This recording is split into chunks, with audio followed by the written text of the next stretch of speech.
Hi, podcast listeners. The Children's Hour is listener supported. We're an educational nonprofit. And right now, you can get a Kids Crew t-shirt and a swag bag with every $50 donation. The t-shirts are really pretty teal, 100% pre-shrunk cotton with our rainbow logo on the front. You can spread your love of the Children's Hour. Plus, they make great gifts for families for the holidays.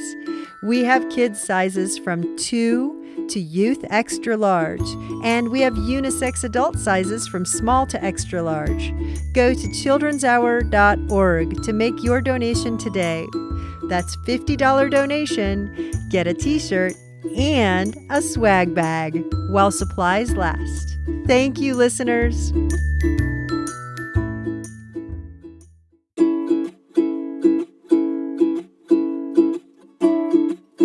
What do you call taking a selfie with a rattlesnake? I don't know what. A mistake.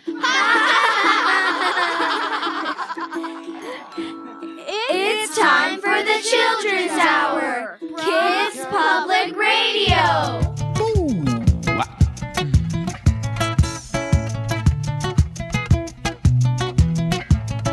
A leaky roof means that rain can fall in your house. If rain can fall in your house, then for your mouse you've got a nice shower. Then maybe your mouse can invite his friends for the dinner hour. If you can join your mouse for his dinner party, if stars can point to the south, and if life is just starting,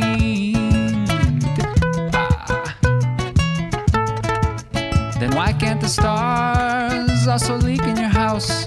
If stars can leak in your house, then you can put them in your mouth. Wouldn't that be nice if we all spoke only brilliant light? We'd have nothing left to do but shine and twinkle in the night. Am I gonna make any sense tonight? I just might. Tonight with your hidden wings you might take your first flight. With your mouse.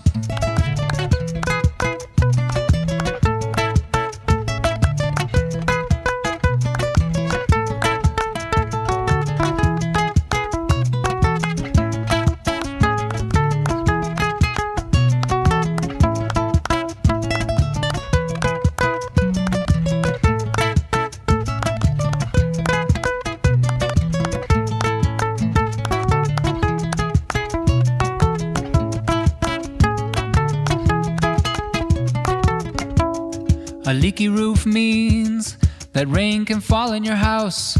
If rain can fall in your house, then for your mouse you've got a nice shower. Maybe then your mouse can invite her friends for the dinner hour. If you can join your mouse for her dinner party, if stars can point to the south, and if life is just starting, oh, then why can't the stars also leak in your house? If stars can leak in your house, then with your mouse you can put them in your mouth.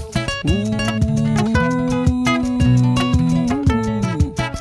Wouldn't that be nice if we all spoke only brilliant light? We'd have nothing left to do but shine and twinkle in the night. Am I gonna make any sense tonight? I just might. Tonight with your hidden wings you might take your first flight. With your mouse. Boom.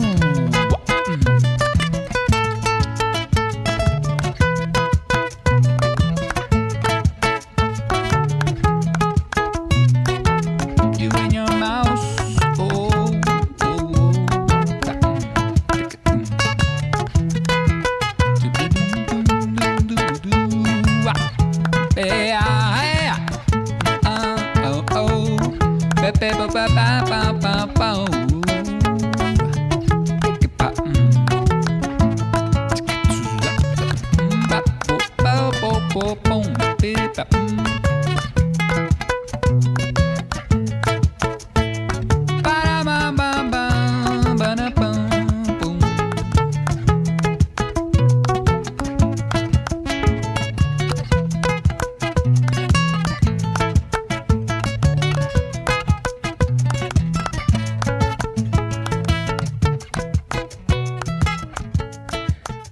From the sounds of Silver City, Andrew Dahl-Bradeen with Mouse Shower right here on the Children's Hour. You are tuned to the Children's Hour. I'm Katie Stone. I'm so happy to be here with a whole crew of kids. Hi, everybody. Hi. It's a lot of folks in the room. Let's start over here. Hello. Hello, it's Haley. Happy day, it's Maya. Hi, it's Lily. Hi, it's Maya Lucille. Hello, it's Zen. It's I, Oscar. It's Amadeus. Aloha, it's Lucas. Hello, it's Annabella. Hello, everyone. I'm so happy you're here. And, today on the show, we're talking about unappreciated animals. Can you think of any? Maybe Yes. snakes? Snakes don't. Centipedes. Black widows. Spiders. Cockroaches? Blech. Ew. Half of them. Half of a cockroach. Most people don't like worms either. Well, that song we opened with was about mice. It was called Mouse Shower. And, I think about that song and I think, I'm not crazy about having mice. Yeah, you're whispering, I love mice.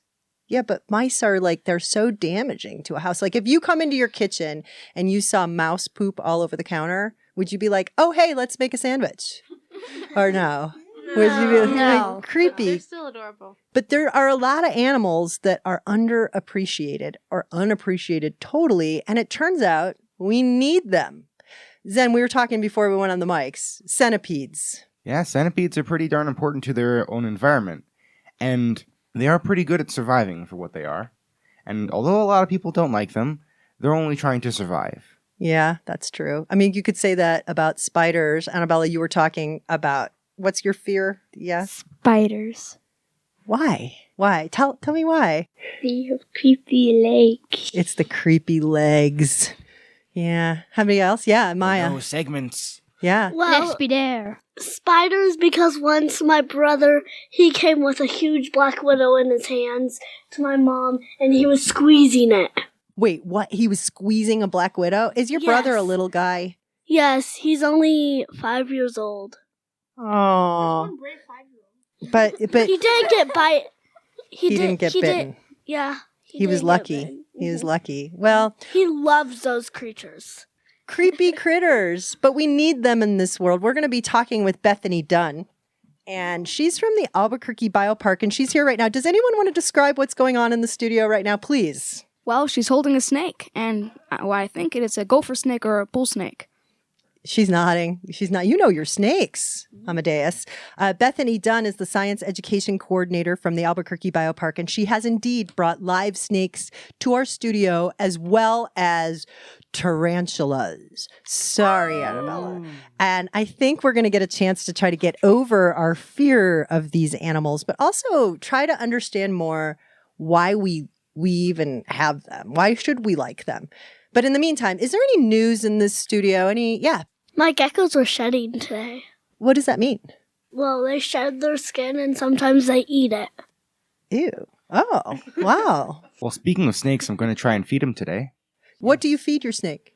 Frozen mice. Frozen mice. They don't move Yum. very fast. I defrost them, of course, but They're dead, though, by then, they are right? very dead. And they He don't doesn't care mind. that it's dead? He does not mind that much, no. Also speaking of snakes, I have a pet snake. You do? Yes. Do you feed your pet snake dead mice, too? Well, we feed our pet snake live mice, Ooh. Yeah. Wow. but not the cute ones. No. Yeah. So how do you get your light? Do you have a cat or something that brings you mice? Or No, how does that work? we just go to the pet store. The pet store? Wow, I didn't know you could buy live mice. Well, you learn so much. You learn so much on the Children's Hour. You're going to learn a lot more on the Children's Hour today. One of our listeners, I was asking people all over town for the last couple of weeks, hey, what's your least favorite pest of an animal? And I kept getting the same answer, ants. What do you all think about ants? Tell me about ants. Yeah. I think ants are pretty amazing of how their entire way of life is. But, I mean, when you have them around the house, they're pretty much impossible to get rid of. Mm. Yeah, it's true. They're very effective at what they do, I'll say that. Oh. They're interesting but annoying. They're also really strong. Yeah, for their size. One of the great things about ants, though, is they won't bother you.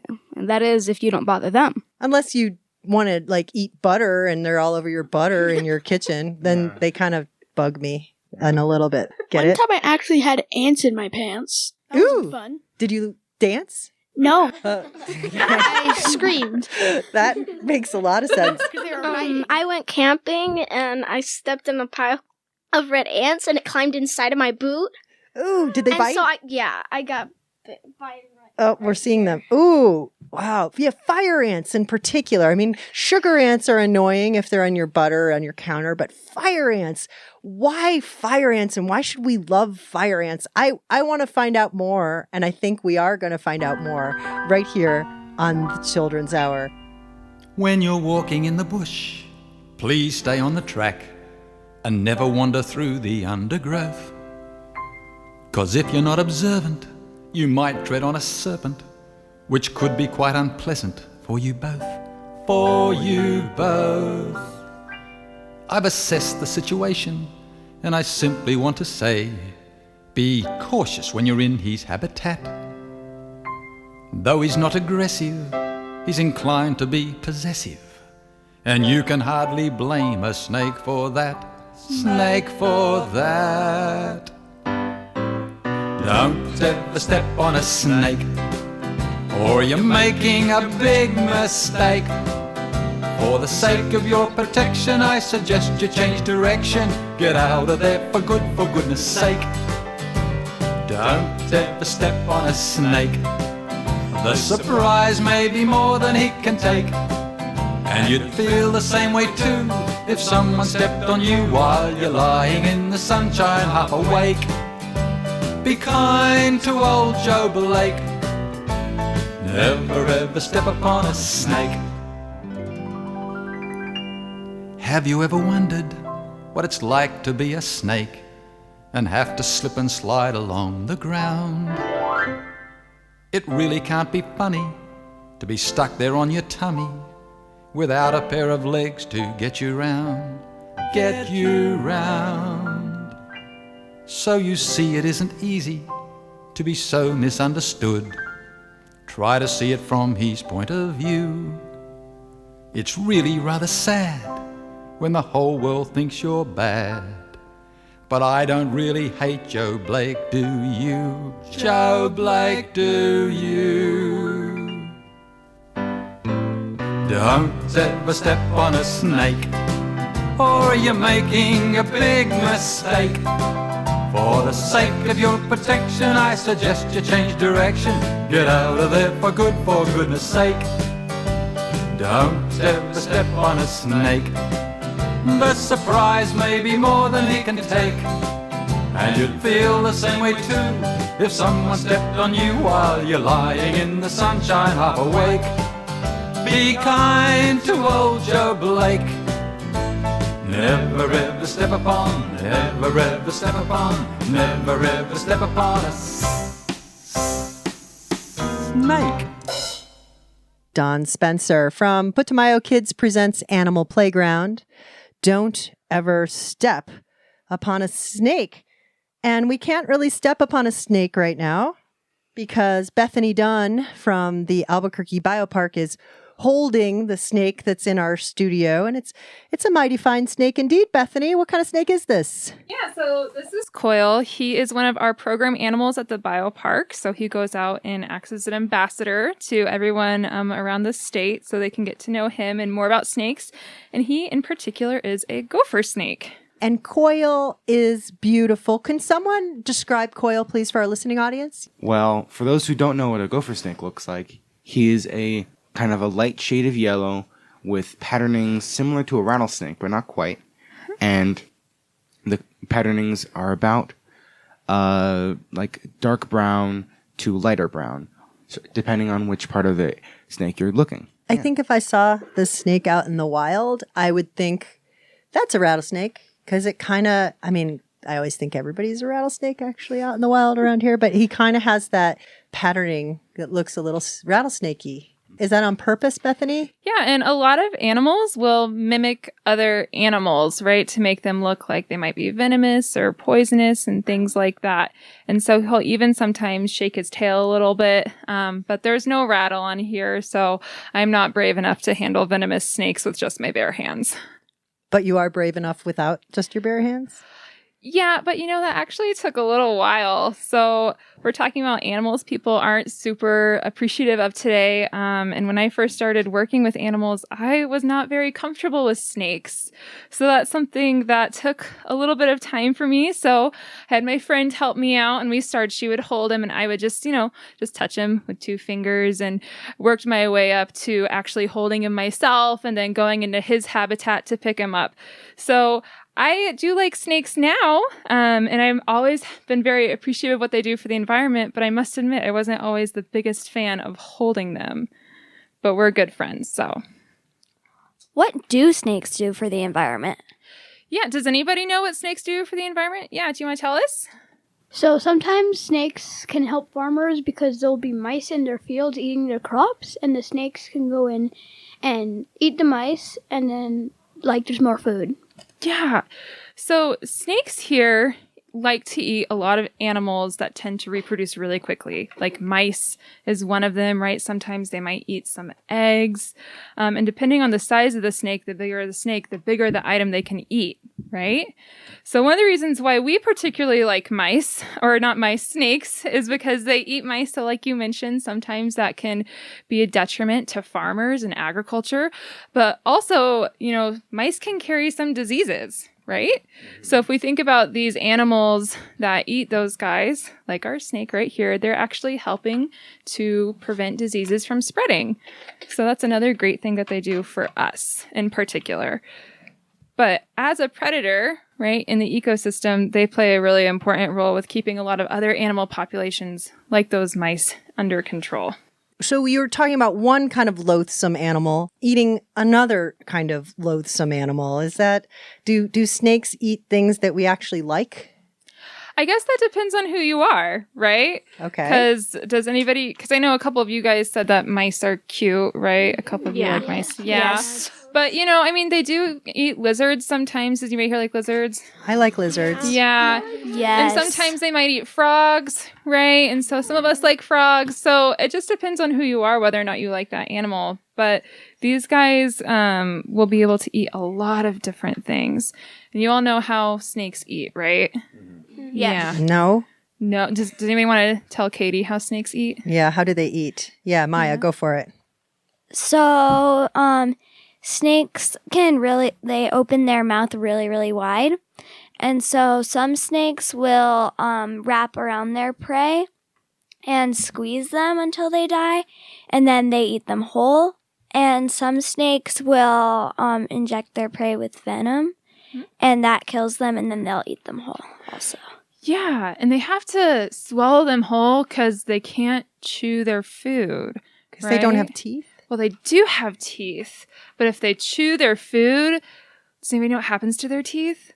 Do they fall out? They can break. Yeah.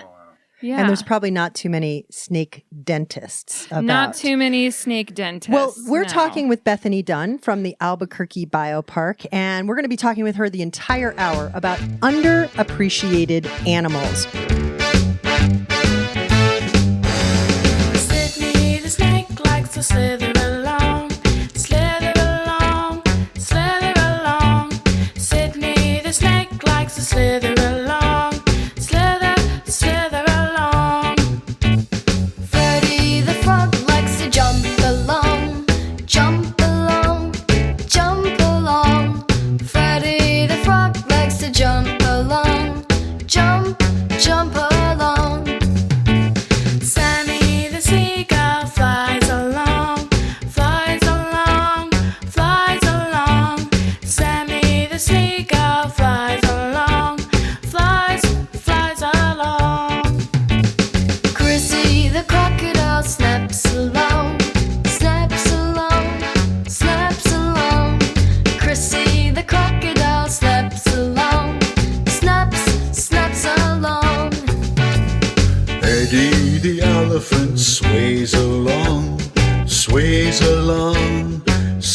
sways along.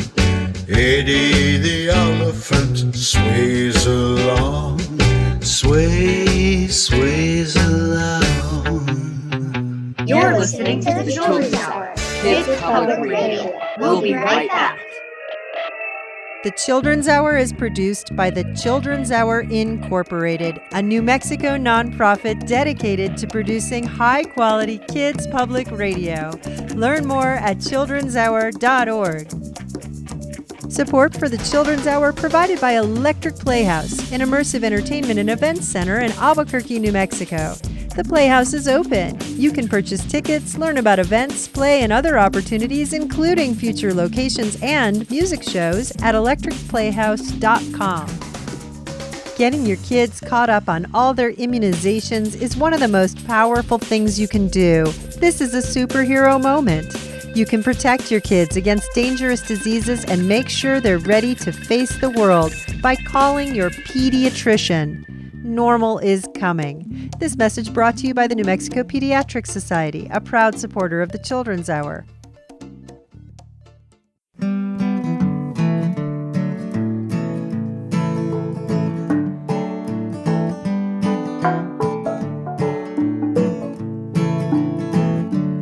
I'm a rat, living in the park. I come out every night, just after dark. I'm a rat, no one cares for me. I'm disgusting, it is true, but don't take it personally. In the day I am asleep, down in my hole. I sleep on straw and grass and weeds and things I stole. I hear cars and buses driving. I hear children playing happy. I dream everybody's eating lots of food, leaving all their garbage out for me.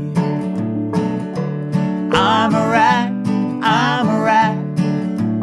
living in the park. I come out every night, just after dark. I'm a rat, no one cares for me. I'm disgusting, it is true, but don't take it personally.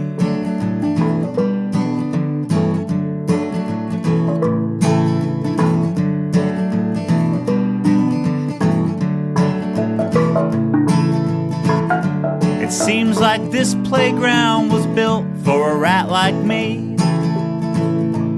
How do kids climb this stuff without claws and just 2 feet? I love the giant slides, the ones with the little curves. On that geodome jungle gym, I'm like a bird, flying from limb to limb. Did you see me? I'm a rat, living in the park. I come out every night, just after dark. I'm a rat, no one cares for me. I'm disgusting, it is true, but don't take it personally. I'm a rat, I'm a lot like you. I like to swing and climb and eat lots of junky food. I'm a rat, I like to jump and run in all the places you like to play and eat and have your fun.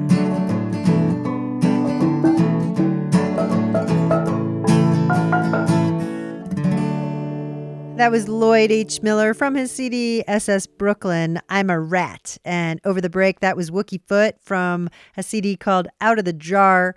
The Snake Catcher was that instrumental piece. Sydney the Snake was Judy Cranston from her CD My Favorite Action Songs. The show today, underappreciated animals was recorded back in 2019. In the studio with us is our friend from the Albuquerque Biopark, Bethany Dunn. She's the science and education coordinator. And so she really is the one who goes out to schools and talks with kids all the time about all the critters that she brings. And today we're focusing on unappreciated animals like Centipedes. Tarantulas. Cockroaches. Snakes. Black widows. Tarantula. Well, black widows aren't tarantulas. I just have tarantulas on the brain today. But yeah, what do you guys know about black widows? Yeah, do you want to tell us? Well, they have this red spot that kind of looks like a bow tie. Mm-hmm. And they shoot venom. Yeah, so they do have venom, right? So they'll inject it into what they're eating. But you know what's fun is a lot of times animals are named after what they look like or where they're from or something they like to do or a behavior they have. So you mentioned that black widows have a red spot, but what's their main color? Black. Black, yeah. And then why are they called black widows? What do they do that gives them that name?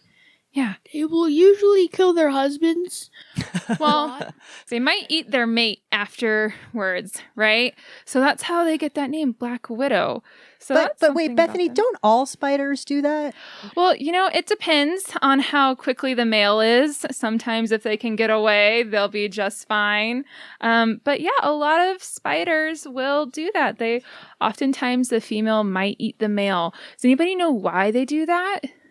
Well, for the first thing, the male actually trashes the female's web to prevent other males from getting there. Wow, what a mean thing to do. However, there's another thing. The female is about to go into a period where it's trying to create eggs. So, in this point, she needs extra energy. So, by the male giving himself up, or the female eating him, that helps ensure the survival of his kids. Exactly, yeah. So she's the one who's going to be creating these eggs, and some of our arachnids might even take care of their young for a tiny bit of time. So she does need more energy than our male, right? So he's done his job.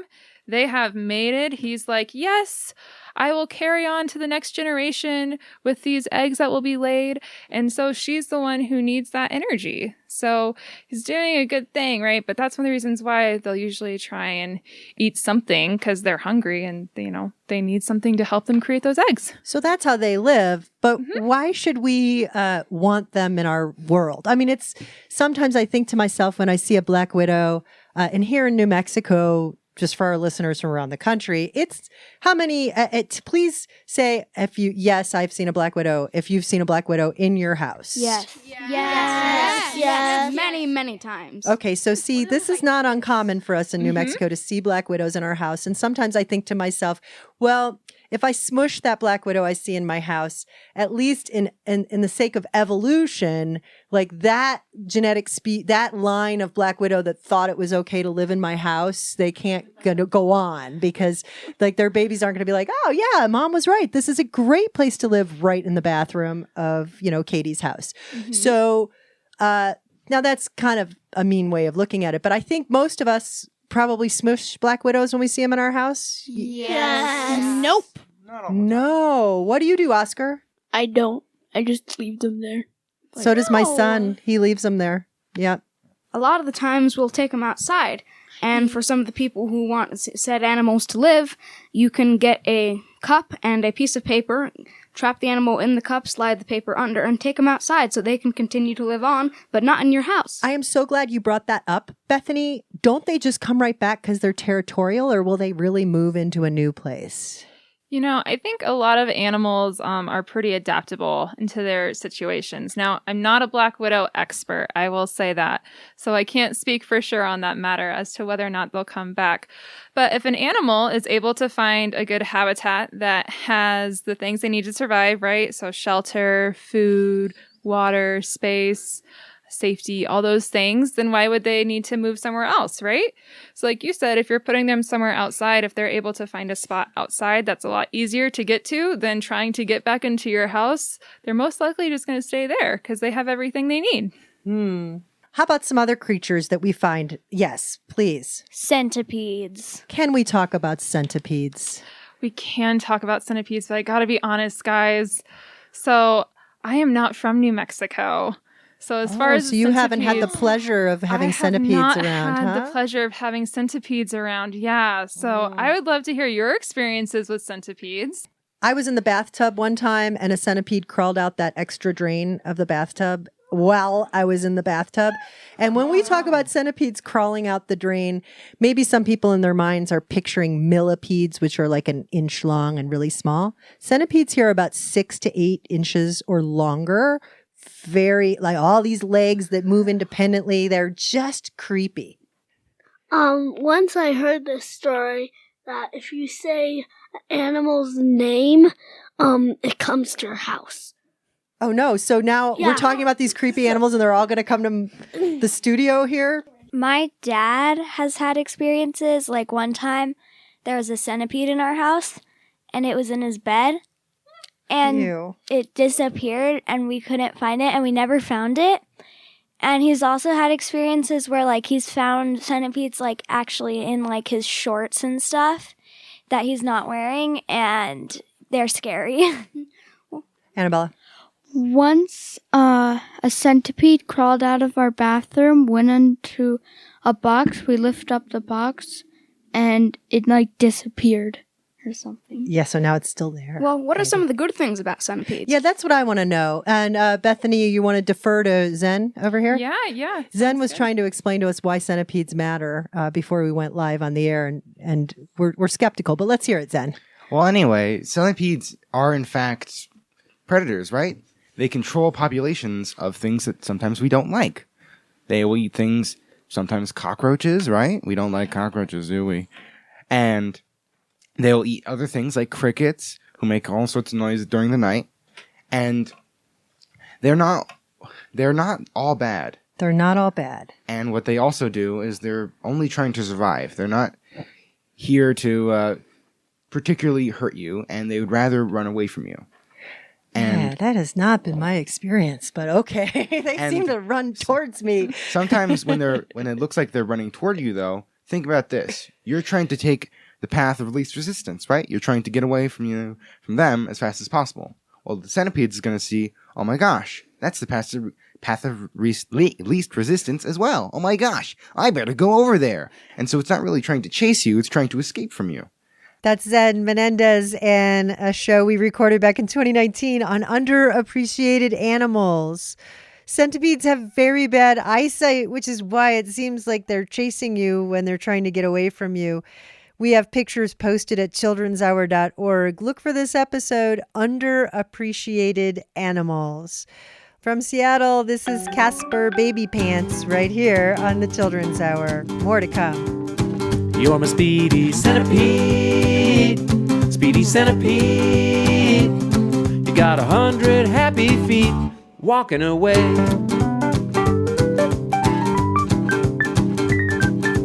Cracking the asphalt, go in between, long and black and seldom seen. Legs and feet, a little body too. Centipede, I am lonely for you. Centipede, I am lonely for you. Centipede, I am lonely for you. You're my speedy centipede, speedy centipede. You got 100 happy feet walking away. Woo-hoo. Under palm trees, hiding away, silent, shiny, night and day. You can crawl under my shoe. Centipede, I am lonely for you. Centipede, I am lonely for you. Centipede, I am lonely for you. You're my speedy centipede, speedy centipede. You got 100 happy feet walking away. Let's go! Wop, wop, wop.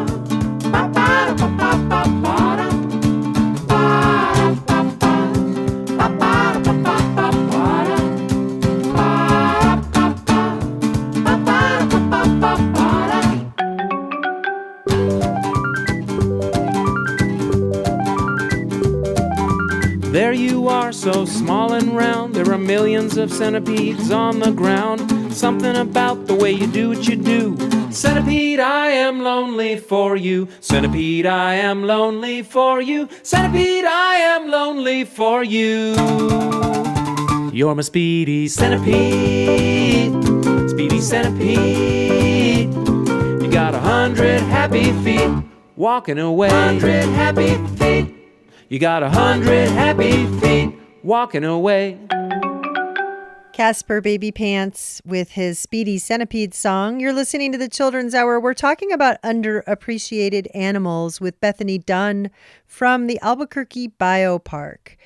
We're all trying to be calm as Bethany Dunn here has a tarantula crawling on her hand in our studio. It's hairy. Anybody else want to describe this tarantula, please? It's really hairy and it's kind of brown. I wonder, are those real hairs like our hair on our head? It's not quite like our hair. So these have a special name. They're called urticating hairs. And so what they do are are one of the tarantula's adaptations for survival, because lots of things like to eat tarantulas, right? So these hairs actually have some barbs on them. So if the tarantula feels threatened or is nervous or is feeling particularly sassy that day, what they'll do is they'll take their back leg and they'll rub it against that part of their body. Do you guys see that right there? How she has some bald spots right there? So she's been rubbing some of those hairs off, right? And so those go up into the air and then they can land on a predator's face or even in their eyes or up their nose. And if they have barbs on them, does that sound very comfortable? No. No, right? So that is something that they can do because then they're also very itchy. So it allows them to get away from their predators. Our hair doesn't do that, right? When we flick it, it just kind of stays where it is. A lot of people think that tarantulas can shoot venom, but I don't know if they can. And maybe that urticating hair thing actually helps them to repel a predator instead of shooting venom, right? Yeah, and you know what? Tarantulas are venomous, and so that means that they carry a toxin inside their body that they'll inject into what they're trying to eat. And just like our snake can't chew its food, neither can tarantulas. So does anybody here like milkshakes? Oh, I love milkshakes. I love milkshakes. Or like, you know, when you go to the dentist, you can only eat soft foods that you can slurp afterwards sometimes, right? Like yogurt, milkshakes, soup. So you live off of that? Yeah. So for her, what she'll do is when she finds her food, she lays her web, right? And their webs go on the ground. So stuff that she might be eating will walk across her web. She'll feel that. She'll run out. She'll grab them. She might bite them. That venom goes into their body, and it starts kind of turning the inside of that animal's body into mush, right? And that way she can slurp it up. She doesn't have to chew her food. Yeah, that's kind of awful. I don't know. It would be awful to die that way, to be her. I mean, it's good for her. Yeah. Why is she wanting you to hold her? I thought spiders don't like people. Well, you know what? That's an excellent question. So her name is Lady, and Lady here is another one of our program animals.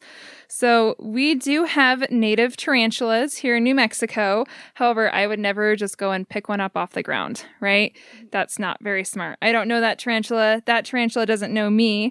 However, Lady here, as a program animal, she's actually from the Bulgarium we have at the biopark, and she's been handled and around people for a really long time. So that's one of the reasons why she's so comfortable being held, being on my hand. Yeah. What species is she? What species is she? Excellent question. She is an Arizona blonde. So where is she from? Arizona. Arizona. Yeah. And you guys mentioned she looks a little brown, but compared to some other tarantulas, she's actually pretty light in color. So that's how she gets that name, Arizona blonde. You know, we have an innate instinct to be afraid of these guys, but one of their favorite things to eat, I understand, is mosquitoes. No, it's not? No, not mosquitoes? Those are a little bit small and hard to catch. You're going to find things like dragonflies eating those a lot more. Dragonflies eat those. Do you guys want to know a fun fact about dragonflies? Please. Yes. Sure. Dragonflies are the most successful predator in the entire world. Wait. What? Yeah. Yeah, so think about like those big cats, right? Like lions and tigers. With those guys, they have those huge teeth and claws, those great adaptations. But, they don't get food too often. Usually they have about a 30% success rate. Dragonflies have over 90% success rate. So when they are going out and hunting for their food, they're most likely going to be catching it, right? Which is pretty incredible. Wow. Well, we are talking with Bethany Dunn. She's the science education coordinator at the Albuquerque Biopark. She's holding a tarantula live in our studio. We still have a snake live in our studio. It's kind of creepy around here. You're listening to the Children's Hour, Kids Public Radio. We'll be right back. The Children's Hour radio show is an independent production of the Children's Hour Incorporated, a New Mexico nonprofit. The Children's Hour is supported in part by an award from New Mexico Arts, a division of the New Mexico Department of Cultural Affairs, and the National Endowment for the Arts. Support for the Children's Hour is provided by the County of Bernalillo, New Mexico, bernco.gov. Support for the Children's Hour is also provided by the City of Albuquerque's Cultural Services Department and the Urban Enhancement Trust Fund. Support for the Children's Hour is provided by Token Ibis, a nonprofit making philanthropy accessible to everyone. To sign up, go to tokenibis.org.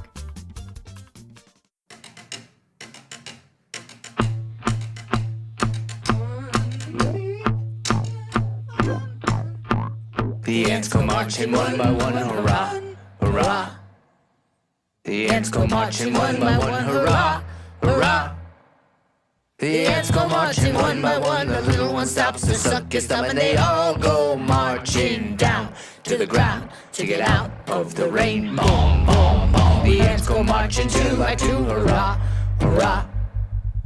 The ants go marching two by two, hurrah, hurrah. The ants go marching two by two, the little one stops to tie his shoe, and they all go marching down to the ground to get out of the rain. Boom, boom, boom. The ants go marching three by three, hurrah, hurrah. The ants go marching three by three, hurrah, hurrah. The ants go marching three by three, the little one stops to climb a tree, and they all go marching down to the ground to get out of the rain. Boom, boom, boom. The ants go marching four by four, hurrah, hurrah. The ants go marching four by four, hurrah, hurrah. The ants go marching four by four, the little one stops to shut the door, and they all go marching down to the ground to get out of the rain. Boom, boom, boom. The ants go marching five by five, hurrah, hurrah. The ants go marching five by five, hurrah, hurrah. The ants go marching five by five, the little one stops to take a dive, they all go marching down to the ground to get out of the rain. Boom, boom, boom. The ants go marching six by six, hurrah, hurrah. The ants go marching six by six, hurrah, hurrah. The ants go marching six by six, the little one stops to pick up sticks, and they all go marching down to the ground to get out of the rain. Boom, boom, boom. The ants go marching seven by seven, hurrah, hurrah. The ants go marching seven by seven, hurrah, hurrah. The ants go marching seven by seven, the little one stops to pray to heaven, they all go marching down to the ground to get out of the rain. Boom, boom, boom. The ants go marching eight by eight, hurrah, hurrah. The ants go marching eight by eight, hurrah, hurrah. The ants go marching eight by eight, the little one stops to shut the gate, and they all go marching down to the ground to get out of the rain. Boom, boom, boom. The ants go marching nine by nine, hurrah, hurrah. The ants go marching nine by nine, hurrah, hurrah. The ants go marching nine by nine, the little one stops to get in the time, they all go marching down to the ground to get out of the rain. Boom, boom, boom. The ants go marching 10 by 10, hurrah, hurrah. The ants go marching 10 by 10, hurrah, hurrah. The ants go marching 10 by 10, the little one stops to say the end, they all go marching down to the ground to get out of the rain. Boom, boom, boom, boom. The Ants Go Marching by Shovels and Rope. And you're tuned to the Children's Hour. And today in studio, we're talking about unappreciated animals. And so we brought in the science education coordinator from the Albuquerque Biopark, Bethany Dunn. And in the studio, we're discussing all kinds of unappreciated animals. And one thing we're discussing, the greatest predators in the world, of course, which are the dragonfly. But mosquitoes, one unappreciated animal for sure. They spread disease, they bite. Yeah, they annoy us, right? They also do a whole bunch of things in the water. They have all sorts of weird looking larvae. Right? Fun fact about mosquitoes, only the females bite you. The males will actually eat, like, the juice from the cactus and other plants. Oh, I never knew that. Yeah. And one reason that when you see a mosquito biting, you just know that they are doing so to get nutrients and minerals for their babies, the eggs. The females are doing that so they can get all the great stuff that we have for their babies. So they're doing it for a good cause. I see. So you're doing a good job trying to get us to appreciate the existence of mosquitoes. Bethany Dunn, do you at the biopark appreciate mosquitoes? You know, I'm sure some people do. I'm not a huge fan of mosquitoes. I don't know if I ever will be, but I will admit I'm pretty impressed, by their adaptations. So I'm from Tennessee and we have lots of water there. It's very wet. And so, I always grew up with a ton of mosquitoes around. So when I moved to New Mexico, which is a desert, and everyone was telling me how bad the mosquitoes were in the summer, I was like, it can't be that bad. They're just from the desert. They're not used to mosquitoes. They're just, making a big deal out of nothing. But I was wrong. We have some very heavy mosquito populations, especially down by the river. And so, yeah, I'm not a huge fan of mosquitoes, but I am very impressed at what they can do with such a small amount of water. Yeah, they're pretty incredible. There are many other loathsome creatures out there that listeners gave us suggestions about, including, and this one is hard because I kind of like these guys, but not if I'm swimming in the ocean, sharks. Sharks are certainly unappreciated. They're scary. They seem to bite. We've all seen that, like, donut, donut, donut, donut. We all get afraid of sharks. Yeah, and yeah, please. So, but only about 13 shark bites happen a year in the U.S., and most of those shark bites aren't fatal, and the shark will only bite you. Like, if it bites you, it's probably not going to keep on eating because you're disgusting and it likes seals. So, yeah. We're disgusting. Yeah, Maya, come to your mic. Yeah. I know that sharks are good because, if we didn't have sharks, our ocean would be very, very, very, messy. It wouldn't be clean. The sharks, so the dead animals that die from, let's say plastic bags, they got killed from a plastic bag in the ocean. The shark would come and pick it up and eat it. So they don't want to, they actually help the environment. So you're saying they're kind of like the vultures of the ocean. They kind of keep it clean in this way. Yeah. Interesting. Yeah. I'd probably compare them more to hyenas in that way because they're both predators and hunt a whole bunch and are very important to their ecosystem, but also are good at cleaning up after other animals who just can't finish a kill, or an animal who died of sickness and they just, floating around. That's fascinating. And, I hadn't even had hyenas on the list, but I do have coyotes on the list. And I guess I have a personal thing about coyotes because they've been killing my chickens lately. And I don't really know, I know I'm living in a place where coyotes normally live, but people don't like coyotes. Bethany Dunn, what do you say about, I know the Albuquerque Biopark is, and when we say coyotes, we can also bring in wolves to this. Mm-hmm. The biopark is a part of a vital wolf restoration project here in the Southwest. And what do you say to people who say, why would you reintroduce wolves? Nobody likes wolves. They're terrible. Why would you say, no, no, no? So I think something that's important to remember is that one of the things we've mentioned a couple times is that we don't like mice when they're in our home, right? Or we don't like coyotes when they're in our backyard. But people's habitats keep growing, but our native animals' habitats are not, right? They're staying the same or shrinking. So as we are expanding into wolves, these predators' habitats, that's part of their home and part of their territory. Now, what I will say about that in particular is as a apex predator, wolves play an extremely important role in the ecosystem. And when those predators are taken out of the ecosystem, we see it affected in a lot of different ways. So that's kind of true of sharks too, right? Like they're an apex predator in their system, and we're seeing a great reduction of sharks right now. Yeah, exactly. And so in looking at animal populations, if there is a sudden drop in predators, primary consumers, secondary consumers, any of those things, we're going to see it affect all the other parts of the food web, right? Whether it be the ability for plants to grow, or for maybe a rise in diseases like we were talking about with mice and snakes.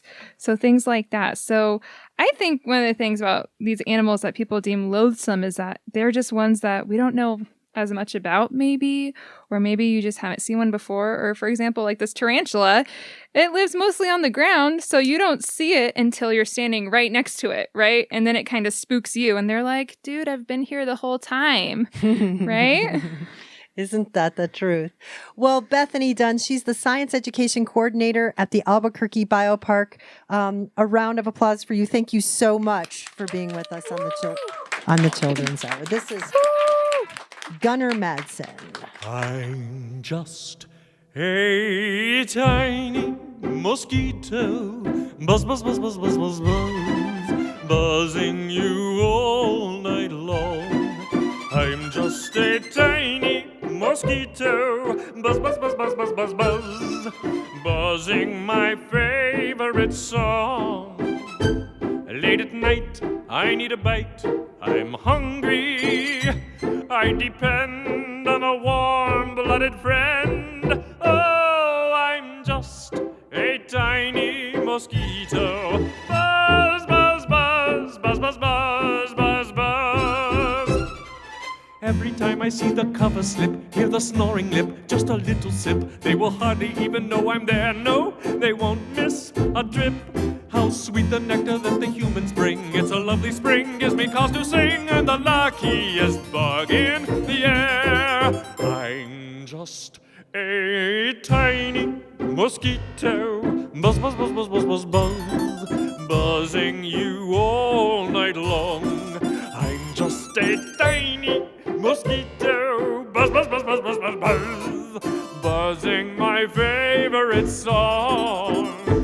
It's a charming refrain in a light-hearted vein. It's a tune that gets under your skin.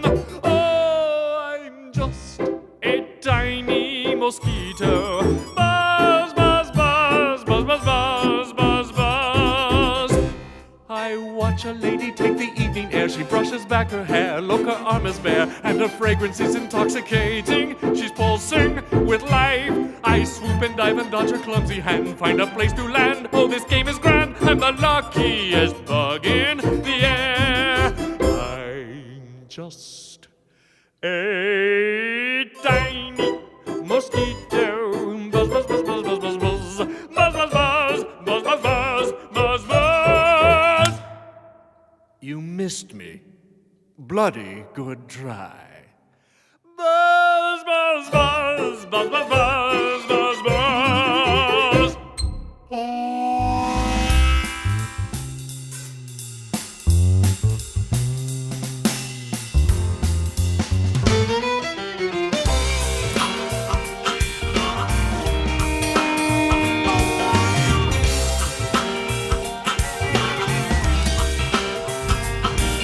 With the itsy bitsy spider, it went up the water spout.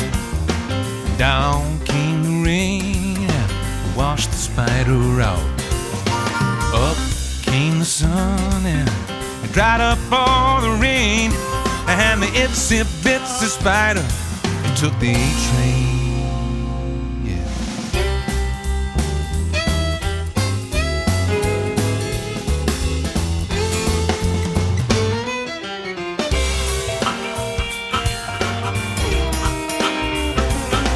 Well, the itsy bitsy spider, he made friends along the way. There were lots of things to do at every stop the train made. But when he got to missing that old water spout back home, the minuscule arachnid, it took the A train home. Take it.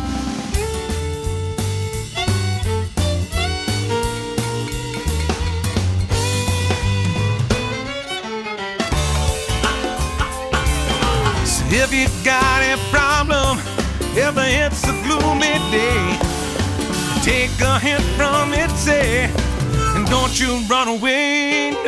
No, the next time that it's raining, the next time that you're blue, you gotta keep your chin up, just like all good spiders do. 'Cause the sky is gonna clear up, or the sun is gonna shine, and then you and me and all our friends, we can run out and play outside along with the itsy bitsy spider. Went up the water spout, down came the rain and washed the spider out. Sing if you know it. Up came the sun and dried up all the rain, and the itsy bitsy spider went up the spout. Up that spout again, itsy bitsy spider, it went up the water spout. And then down, down, down came the rain just to wash the spider out. Hey, up, up, up, up came the sun and dried up all the rain. Oh, and the itsy bitsy, it got up the spout till the train. Took the train.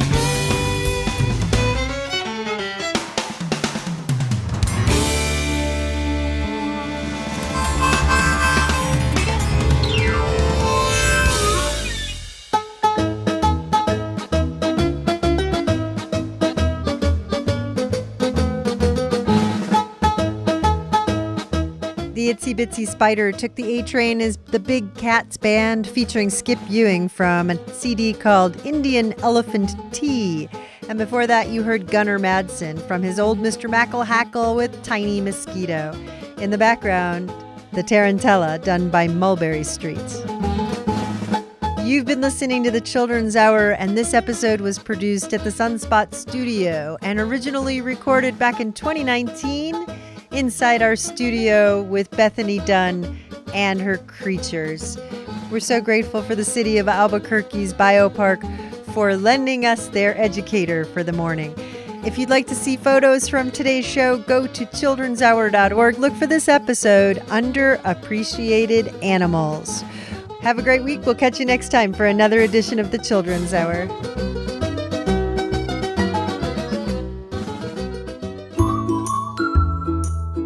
The Children's Hour is an independent production of the Children's Hour Incorporated, a New Mexico nonprofit corporation. Our show was written by Katie Stone, with help from all of us in the kids crew. Find lots of information about us at childrenshour.org. Many thanks to Bethany Dunn from the Albuquerque Biopark for being on the show with us today and for bringing her critters.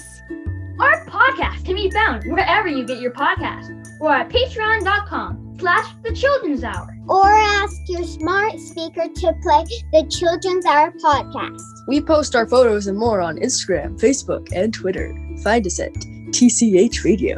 Our theme music is written by C.K. Barlow. The Children's Hour is distributed by the Children's Hour Incorporated, PRX, and the Pacifica Radio Network. Thanks for listening to the Children's Hour, Kids Public Radio.